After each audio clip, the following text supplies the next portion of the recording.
आदाब, नमस्कार दोस्तों। हिंद वॉइस में आपका स्वागत है। मैं हूं इकराम। आपके लिए एक एक्सक्लूसिव खबर लेकर आया हूं जो हिंद वॉइस को अलग अलग सूत्रों से जानकारी मिली है। देखिए, नरेंद्र मोदी सरकार ने अभी इतवार के दिन मुसलमानों के बुद्धिजीवियों के साथ में एक गुप्त बैठक की, जिसमें उन्होंने जिक्र किया कि जो ये हालात पैदा हुए हैं इसको कंट्रोल कैसे किया जाए। कौन से हालात, उस पर पहले मैं आपको बता देता हूँ। जिस तरह से इस्लामिक राष्ट्रों में, इस्लामिक देशों में मुसलमानों के खिलाफ दुष्प्रचार किया गया, खासकर कोरोना जैसी महामारी को लेकर उनको निशाना बनाते हुए इस तरह की पोस्ट की गई, तो उससे जो बहुत सारे लोगों की नौकरियां गई हैं और जो जाने वाली हैं, जिन पर खतरा मंडरा रहा है, तो उसके चलते ये बैठक बुलाई गई। और इसमें नरेंद्र मोदी ने जो उनके बहुत ज़्यादा विश्वास पात्र हैं उनके ज़रिए मीटिंग कराई गई, क्योंकि उन्होंने इसमें किसी भी ऐसे मुस्लिम फेस को जो उनकी पार्टी का है या उनकी तरफ से प्रवक्ता है उसको इस मीटिंग में जगह नहीं दी। जैसे मिसाल के तौर पर मैं आपको बता देता हूँ, मुख्तार अब्बास नकवी एक मुस्लिम चेहरा है भारतीय जनता पार्टी के पास में, और जो अल्पसंख्यक आयोग का कार्य भी संभालते हैं, लेकिन उनको इसमें मीटिंग में कोई जगह नहीं दी। शाहनवाज हुसैन टिकट पे चुनाव भी लड़ चुके हैं, लेकिन उसको इस मीटिंग में कोई जगह नहीं दी। और भी बहुत सारे प्रवक्ता हैं, जैसे यासिर जिलानी है, जैसे शोभी खान है जो एडवोकेट हैं, ये सब पक्ष रखते हैं भारतीय जनता पार्टी का, लेकिन इस मीटिंग में दूर दूर तक इनका कोई वास्ता नहीं था। होता भी क्यों, प्रधानमंत्री भी जानते हैं कि अगर हम गलत करें, हम सही करें, तो ये तो गुणगान हमारा ही गाएंगे, अपना दिमाग तो उनको चलाना है नहीं। खैर, उन लोगों को इसमें जगह नहीं दी गई, लेकिन जिन लोगों को इसमें बुलाया गया और जिनके जरिए मीटिंग कराई गई, उसमें भारतीय जनता पार्टी और आरएस के कुछ ऐसे सर्वमान्य लोग थे जो दोनों जगह अपनी पकड़ बनाए रखते हैं और जो विशेषज्ञ भी हैं, खासकर विदेशी नीतियों के, जिनमें सबसे पहले अगर मैं जिक्र करूं, राम माधव, जो भारतीय जनता पार्टी के महासचिव भी हैं और अपनी विदेश नीति के कारण जाने जानते हैं, और एक इस तरह की डील कराने में माहिर है कि वो महबूबा मुफ्ती जैसी लोगों से भारतीय जनता पार्टी की डील कराकर वहां सरकार बना सकते हैं कश्मीर में। हालांकि महबूबा मुफ्ती सबसे बड़ी अलगाव पार्टी मानी जाती थी, लेकिन वो राम माधव थे जिन्होंने इनकी आपस में डील कराई और वहां पे सरकार बना दी। हाल फिलहाल उन पर जो चाहे कार्रवाई चल रही है वो एक अलग मुद्दा है, लेकिन राम माधव जो है डील कराने में बड़े एक्सपर्ट हैं। साथ ही चीन के विशेषज्ञ माने जाते हैं, एक तरह से चीन की नीतियों को लेकर विशेषज्ञ माने जाते हैं, विदेशी नीतियों के माहिर हैं।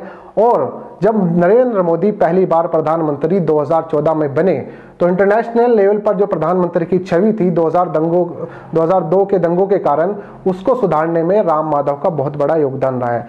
जैसे कि पहली बार जब अमेरिकी यात्रा पर नरेंद्र मोदी गए, तो वहां पर जो भव्य स्वागत हुआ, उसको जो ऑर्गेनाइज किया गया, उस पूरे इवेंट को, वो पूरा का पूरा राम माधव ने किया।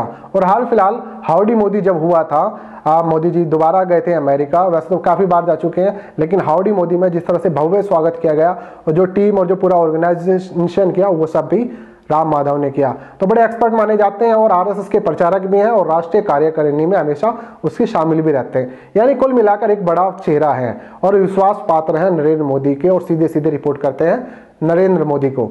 इसके अलावा इस मीटिंग में एमजे अकबर, जो पूर्व विदेश मंत्री भी रह चुके हैं, हालांकि मीट टू जब से लगा था उसके कारण अलग रहे हैं, और बड़े पत्रकार भी एक तरह से माने जाते हैं, एमजे अकबर इसमें शामिल थे। इसके अलावा जयंत सिन्हा वही सांसद हैं और यशवंत सिन्हा के बेटे हैं, तो वो भी इस मीटिंग में शामिल थे।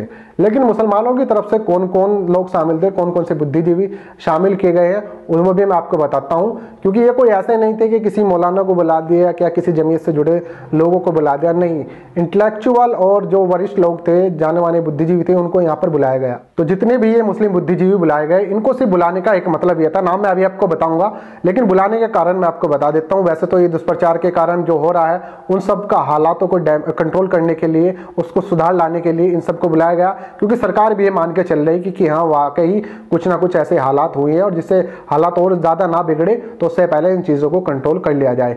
तो इन मुस्लिम बुद्धिजीवियों को बुलाने का सिर्फ एक कारण था कि इनका मन टटोल लिया जाए कि मुसलमान फिलहाल सोच क्या रहा है। तो जब इनसे पूछा गया कि भाई इन सब हालात को सुधारने का कुछ तरीका बताए, तो सबने एक सुर में कहा कि देखिए, जो आपके लोग, खासकर हिंदू समुदाय के कुछ लोग मुसलमानों के खिलाफ दुष्प्रचार कर रहे हैं, सबसे पहले तो आपको उन्हें रोकना होगा। दुष्प्रचार कौन कर रहे हैं? खासकर मीडिया वाले कर रहे हैं। कुछ ऐसे मीडिया के लोग हैं जो लगातार नफरती जुबान बोल रहे हैं और लगातार नफरत का एक प्रोपेगेंडा लगातार चलाए जा रहे हैं। दूसरा, उन्होंने कहा कि दिल्ली दंगों में जिस तरह से एक तरफा कार्रवाई की गई है और मुस्लिम छात्रों पर यूएपीए कानून लगाकर उन्हें जेल में डाला गया, एक लड़की सफूरा जरगर जो सिर्फ एनआरसी सीए का विरोध कर रही थी, उस पर यूएपीए कानून कानून लगाकर जेल में डाल दिया गया। वो बेचारी प्रेग्नेंट भी है, लेकिन कोई पूछ नहीं रहा, ना ही उस पर उसकी कोई केयर कर रहा है। वहीं दूसरी तरफ कपिल मिश्रा जैसे लोग, रागिनी तिवारी जैसी महिला जो सरेआम वीडियो जारी करके धमकियां देती हैं, और रागिनी तिवारी तो वीडियो लाइव करके लगातार पत्थरबाजी भी कर रहे थे, ऐसे लोगों पर कोई कार्रवाई नहीं की गई। तो इस बात को इन सारे बुद्धिजीवियों ने एक सुर में बोला कि आप लोगों की तरफ से अगर पहल होगी, हिंदू समुदाय के लोग कुछ शुरुआत करेंगे तो इन हालातों पर कंट्रोल किया जा सकता है। हालांकि इसमें कुछ जो बुद्धिजीवी थे वो कुछ खामोश भी रहे, कुछ उन्होंने ज्यादा कुछ कहा नहीं। अब मैं आपको बता देता हूं कि कौन कौन लोग इसमें शामिल थे।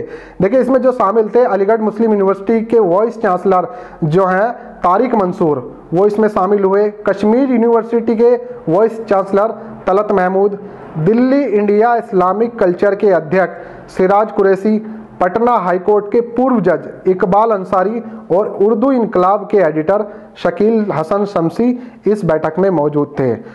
तो इसमें सारे बुद्धिजीवी और अलग अलग यूनिवर्सिटी के वाइस चांसलर थे, और दिल्ली के पूर्व एलजी नजीब जंग भी इस मीटिंग में शामिल थे। और इस मीटिंग के पीछे एक खास बात और ये थी कि अंतर्राष्ट्रीय स्तर पर दिल्ली दंगों की जब खबर गई, उसमें ये दिखाया गया कि मुसलमानों पर एक तरफा कार्रवाई हो रही है, और जो वहां से आवाज उठी जिसमें थे तुर्की के राष्ट्रपति एर्दोगान, ओआईसी यानी ऑर्गेनाइजेशन इस्लामिक कॉरपोरेशन से जो आवाजें उठी हैं, साथ ही ईरान के जो सबसे बड़े धार्मिक नेता है हयातुल्लाह खामेनी, इन लोगों ने जब ये इसका विरोध किया, और तो उसके चलते ये सारी बैठकें होनी शुरू हो गई हैं। तो इस बैठक में सीधा सीधा एक बात तो निकल के आ रही है दोस्तों कि कहीं तो कुछ ना कुछ हुआ है कि मोदी सरकार अब जो है सोचने पर मजबूर हो गई है, और अपनी सबसे विश्वास पात्र टीम जो है उसको इस पे लगा दिया है। क्योंकि अभी आप लोगों ने देखा होगा कि खाड़ी देशों में जो इस तरह की पोस्ट करने वाले लोग थे, जिसपे यूए की प्रिंसेस जो थी अल हिंद कासमी, उन्होंने बड़ा एतराज जताया था, और तमाम कंपनी के अधिकारियों ने, उन्होंने कहा था कि ये लोग सालों से यहाँ काम कर रहे हैं, लेकिन नफरत इनके अंदर अभी कहाँ से पैदा हो गई है।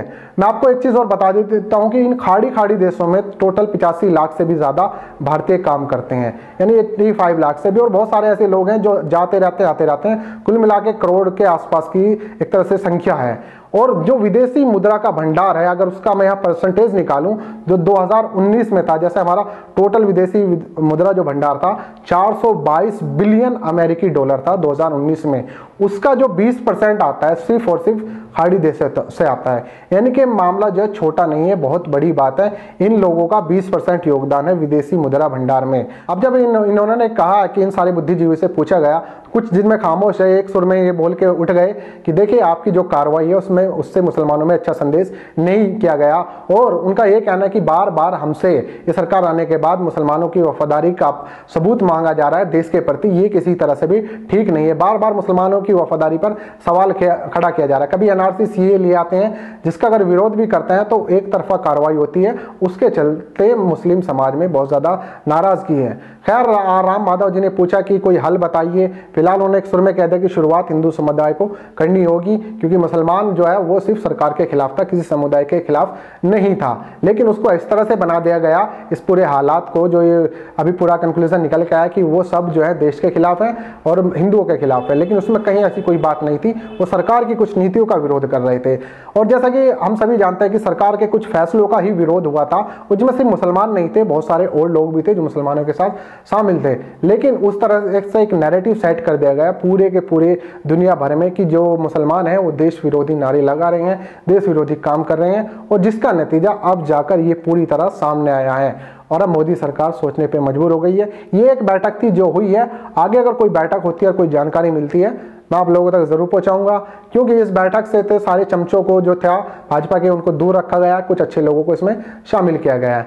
आप लोगों का क्या कहना है नीचे कमेंट कीजिए, साथ ही इस खबर को ज्यादा से ज्यादा लोगों के साथ शेयर कीजिए, और हमसे जुड़ने के लिए चैनल को सब्सक्राइब कीजिए। अगले अपडेट में मिलता हूं।